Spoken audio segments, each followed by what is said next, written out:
Neighbourhood Watch. Chapter 6. Testicle care, Laura shook her head. Bruce would like that. And when she was honest with herself, she had to accept the prospect that it wouldn't take long before he would need nappies. She didn't want to consider who would have to offer him testicle care then. She opened the door of her house and stepped inside. Hungry for food, she rushed to the kitchen to see what the refrigerator had to offer.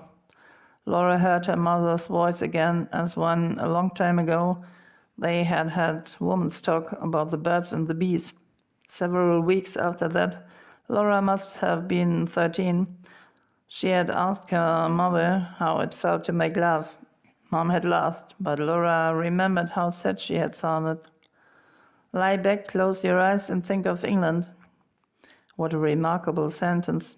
Laura had needed until she was 24 to find out that making love could be different from her mother's experience with Bruce Fowler. Laura was wildly determined not to offer testicle care to her father. She would put him into a home instead, although the idea didn't please her. Laura sighed when she saw the poor offering in her fridge. Some eggs, ham and cheese. The alternatives, leftover Chinese takeaway or pizza from the deep freezer. Josh had offered fresh pasta with lobster. She was taking out the pizza when a knock on the glass door to her back garden made her freeze. Her heart stopped for 2 hours, 3 beats. She gasped for breath and almost dropped the pizza. She realized that the intruder behind the door's window pane had a brother's unshaven face. Nigel stumbled inside over the loose bootlaces of his Doc Martens. He looked like a biker who had lost his bike in a gang brawl. Gosh, what the heck are you doing there? Can't you just come in like a normal person? Through the front door? You scared me to death. Nigel stepped in laughing. You look pretty alive, dear sister.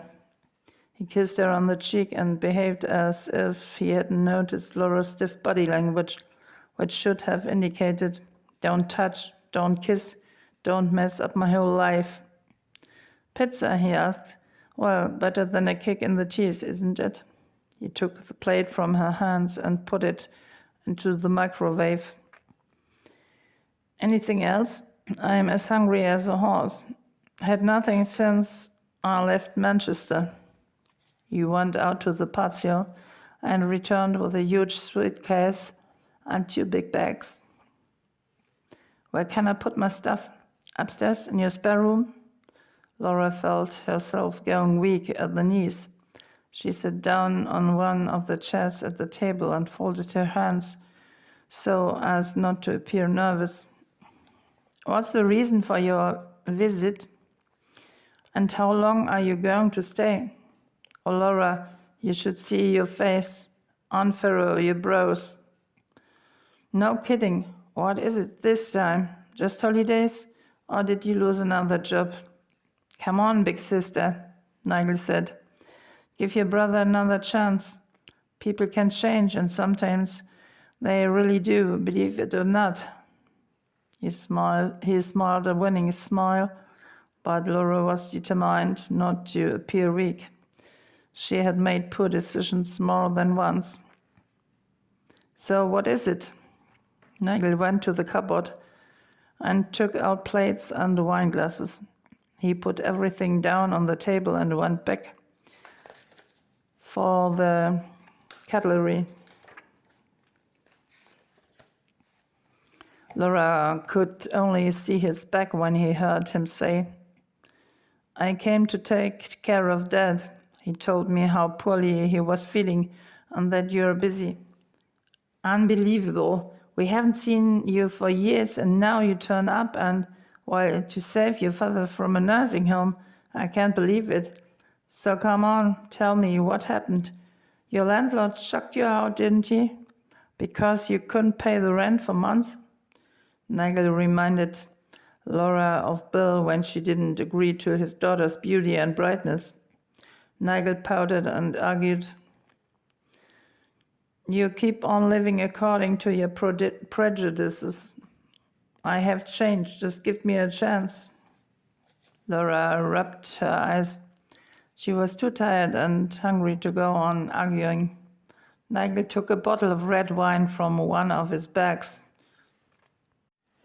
New behavior that surprised Laura, and when he had shared pizza and the Chinese food with her, she started to soften, to think it might be nice to believe him and give him the chance he craved for. At the end of the day, he is my brother, she thought. His childhood was not brilliant at all. Although he always had Dad behind him, he suffered the loss of Mom like myself. Can I borrow your car tonight? To do what? Why did he have to destroy her growing belief in him the very moment she was trying so hard to nurture it? He replied, See some people. I have business to do, but I can't talk about it at the moment. I'll bet you can. Laura thought and handed over the car keys.